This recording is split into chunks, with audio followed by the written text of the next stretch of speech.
ربنا يكرمك يا بيه والله. انا قاعده من الصبح علشان ربنا يرضيني ومش لاقي حد معبرني خالص. كتر خيرك والله يا باشا.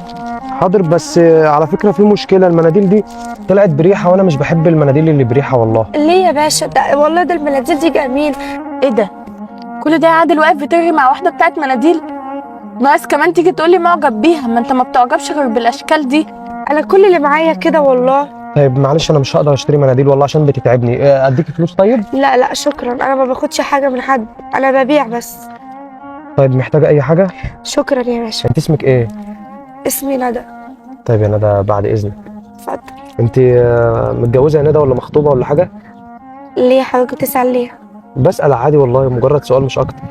لا يا بيه مش متجوزه. طب خلاص، انت اتضايقتي ليه؟ بعد اذنك. اتفضل. هو عادل راح فين؟ يا عادل، يا عادل! ايه ده؟ انا لازم انزل بقى للبت بتاعت المناديل دي اشوفها قالت له ايه.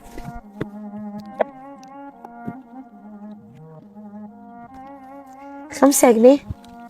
تحمد ربنا ان انت اللي مديك 5 جنيه، ده اللي علبه المناديل ب 2 جنيه وبجنيه. ب2 جنيه يا باشا وبجنيه؟ وانت لسه عايش اللي بجنيه وب2 جنيه؟ يا باشا انا تعبانه ورجلي محتاجه عمليه ب100,000 جنيه. طب حتى ساعدني باي حاجه.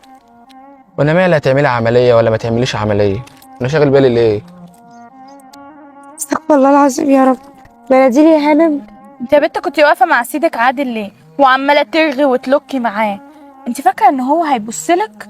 هو بس يا حبيبتي شايفك ان انت غلبانه ومشلوله فبيحاول يساعدك، لكن ما تحاوليش تستعطفيه عشان انا شايفاكي وانت كل ما يعدي توقفيه. تمام؟ يا ابله استاذ عادل بيساعدني زيه زي اي حد معدي في الشارع بيساعدني. انت ليه بتكلميني كده حضرتك لو انت مراته والله انا ما في حاجه ما بيني وما بين جوزك خالص. ايه امور الشحاته اللي انت بتعمليها دي؟ هاتي، هاخد مناديل احسن من وشك ومش هديكي حقها. وبعدين الله اعلم انت مشلوله بجد ولا عامله فيها مشلوله عشان تستعطفي الناس. ربنا ما يوريكي اللي انا فيه حضرتك. انا تعبانه ورجلي محتاجه انت يا عمليه. بنت بتفولي عليا؟ عمليه ايه يا ام عمليه؟ انت فاكره ان انا هاكل من شويتين اللي انت بتضحكي بيهم على الناس دي عشان تبيعي؟ لا فكك يا ماما، انا فاهماكي وفاهمه انت عايزه ايه كويس، ولو جيتي جنب اخويا انا اللي هقفلك. ماشي يا ست هانم، كتر خيرك على اللي انت قلتيه. ربنا يسامحك، ربنا يسامحك روحي.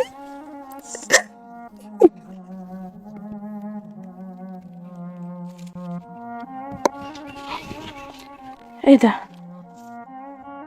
نهار اسود، هي بتاعت المناديل المشلولة حاطة دهب في المناديل ونسيته وعاملة فيها غلبانة وتقولي قال ايه محتاجة عملية. ماشي والله لو اوريكي يا بتاعت المناديل وهفضحك قدام اخويا عادل. انا لازم اعمل معاها اي حاجه. ندى، لو سمحت يا ندى، ممكن تقبلي مني دول؟ قابل منك دول؟ بعد اذنك يا استاذ عادل ما تقفش معايا وانا مش عايزه اي حاجه عشان تجيب اختك تاني تعايرني، ولا مراتك دي معرفش جت عايرتني وقالت لي ان انا بلف عليك وسمعتني كلام وحش. اختي دينا جت قالت لك كل ده؟ اختك؟ اه اختك جت. طب عشان خاطري مالكيش دعوه باختي، انا اللي بديك الفلوس دي، لو سمحتي اقبليهم لا مني. بلاش عايزه اي حاجه. مش انت بتقولي ان انت محتاجه عمليه؟ عمليه ايه بس يا استاذ عادل؟ دي بتقولي انت مش مشلوله وبتمثلي، في اكتر من كده؟ في حد بيستدعي المرض؟ استغفر الله العظيم يا رب. طب حقك عليا انا، لو سمحت ممكن تقبليهم مني؟ لا شكرا. والنبي عشان خاطري اقبليهم مني. مش عايزه حاجه يا استاذ عادل، بعد اذنك امشي. منك لله دين. طيب انا اسف يا ندى، حقك عليا بس انا يا ندى والله العظيم ما عايز اسيبك. خلاص يا استاذ عادل بلاش لازم الوقفه دي بعد اذنك. طيب. البني ادم مننا ما حلتوش غير شويه دم، هم دول اللي حيلتنا. طيب انا سالتك من شويه قلت لك انت مرتبطه، قلت لي لا، ومتجوزه قلت لي لا.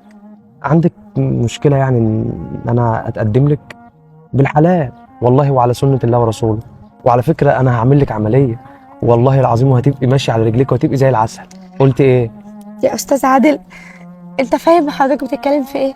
ايوه انا فاهم انت بتكلم فاهم في ايه. الفرق ما بيني وما بينك ايه؟ مفيش فرق، كلنا واحد وزي بعض. قلت ايه يا ندى؟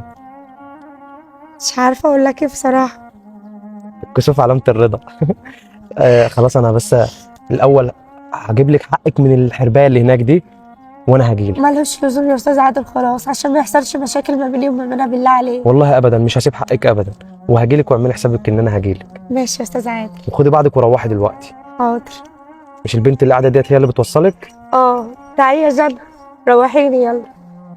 ازيك يا جنى عامله ايه؟ يلا روحيها على البيت على طول. سلام يا استاذ عادل. سلام على مهلك. باي يا ندى. باي. معقولة يا جنى؟ معقولة عادل هيتجوزني؟ بجد؟ والله قال لي اللي هو هيتجوزني وهيعمل لي كمان العملية وهقف على رجلي تاني. يا رب يا فلانات يا رب. يا رب. ايه يا دينا يلا. تعالى يا استاذ عادل شوف، هو انت كنت واقف مع بتاعة المناديل بتعملوا ايه؟ مش بعمل حاجه عادي يعني، بشتري منها مناديل. شوف يا استاذ عادل، الهانم اللي فاكرة نفسها ان هي هتاخدك وهتعرف تتجوزك تبقى غلطانة. طلعت ما بتبيعش مناديل، طلع معاها دهب اهو وعامله لي فيها غلبانة، وانا بالصدفة خدت باكل مناديل اللي فيه الدهب. انت فاهمه غلط يا دينا. يعني ايه فاهمة غلط؟ يعني ايه فاهمة غلط يا عادل؟ يعني ينفع يا دينا ان انت تطلعي وتهزقيها كده؟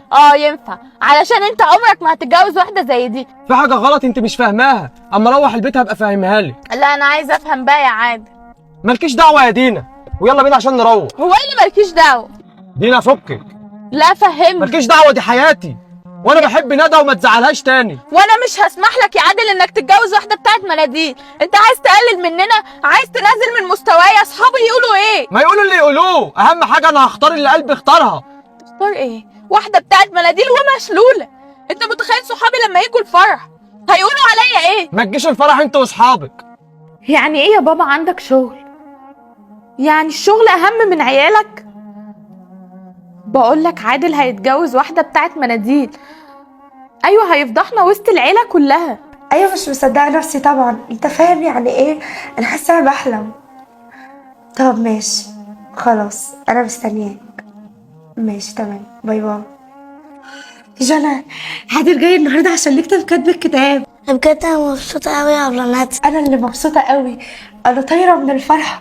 عارفة يا جنى عمري في حياتي ما هسيبك. انا على فكرة هكلم عادل اللي انا اخدك معايا، وعمر ما عادل هيرفض حاجة زي دي. اهم حاجة يعمل لك العملية علشان نفسي اشوفك وانت ماشية على رجلي. ده اكيد باذن الله. هو اصلا وعدني اول ما اتكلم معايا فتحني في الجواز، قال لي انا هعمل لك العملية. يا رب.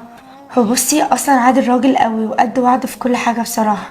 ربنا يا رب يكرمه يا رب ويخليه ليا كده يا رب. انا فرحانة قوي، انا من كتر فرحتي مش عارفة اتكلم.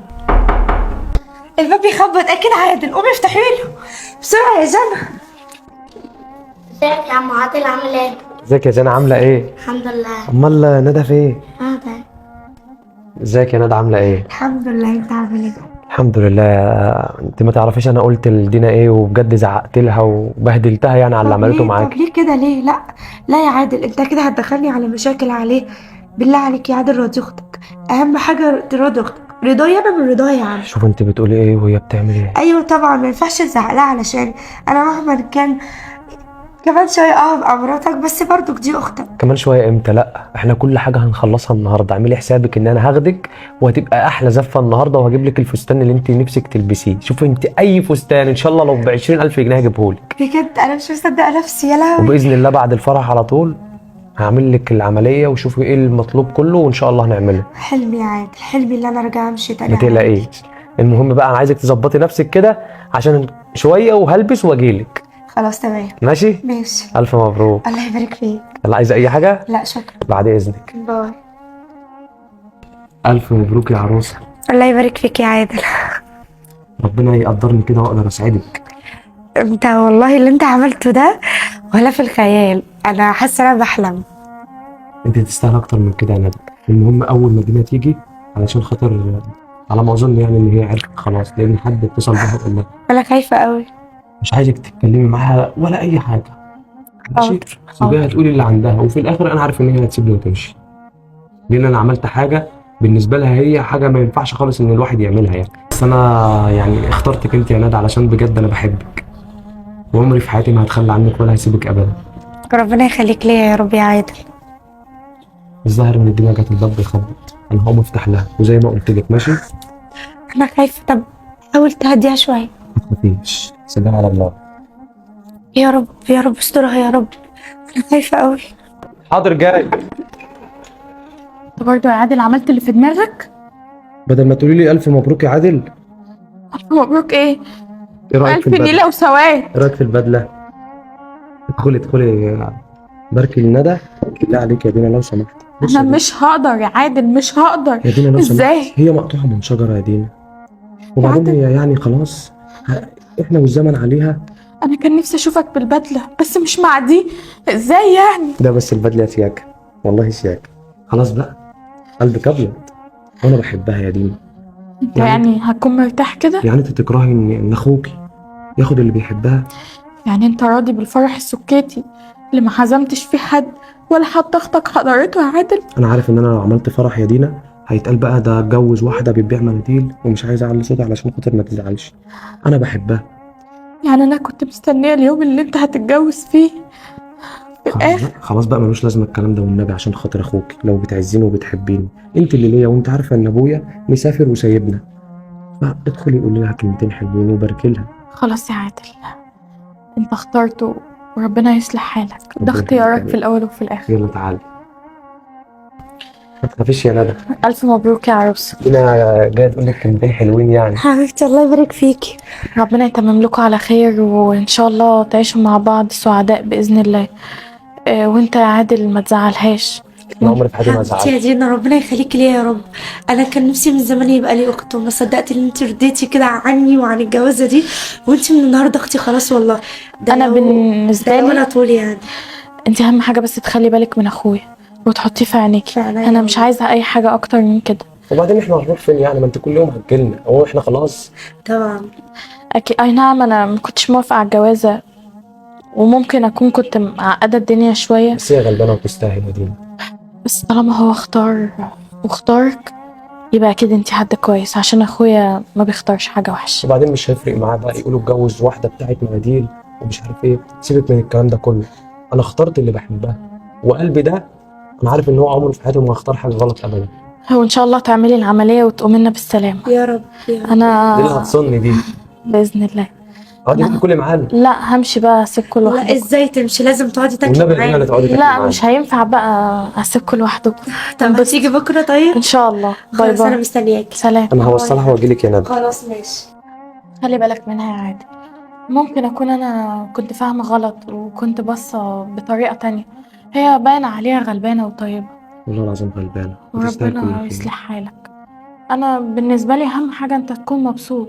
أنا عمري ما كنت احب اضايقك يعني. مش باين عليا ان انا مبسوط؟ لا باين عليك، ده اهم حاجه عندي، انت اخويا الوحيد. وبعدين انا عوض ليها، الدنيا كلها جايه عليها والزمن جاي عليها، وشفت اللي في رجليها، مين هيقف معاها يعني؟ ان شاء الله ربنا يجعلك السند، وشوفوا ميعاد العمليه وانا هكون معاك اكيد، ولو احتجت اي فلوس كلمني. انت اخويا. يلا انا همشي دلوقتي. مع السلامة. باي باي. هستناكي بكره تيجي. ماشي. ماشي، باي باي.